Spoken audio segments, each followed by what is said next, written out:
Ils pensaient la guérir d'une simple toux.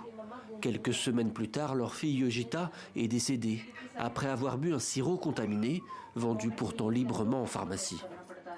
Je m'en veux. Nous lui avons donné du poison de nos propres mains. Si j'avais su, je l'aurais goûté avant de le lui donner. C'est le médecin du village qui leur a recommandé ce sirop contre la toux. Peu après, Yogita souffre de violents vomissements et nausées. Son état se dégrade, mais l'hôpital le plus proche est inaccessible pour la famille. Son père emprunte alors un demi-million de roupies, environ 5 000 $ pour financer son traitement médical. En vain.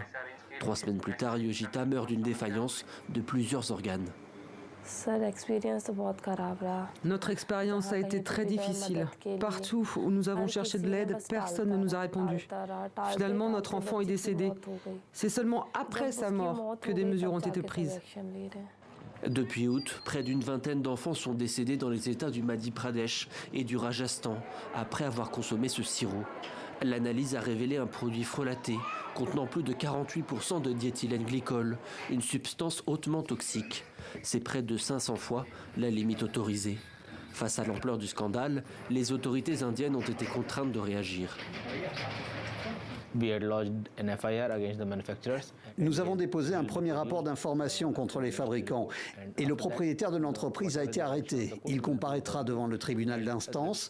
Quelle que soit la décision du tribunal, nous agirons en conséquence. New Delhi a également exigé que les laboratoires pharmaceutiques se conforment aux normes de l'OMS d'ici la fin de l'année.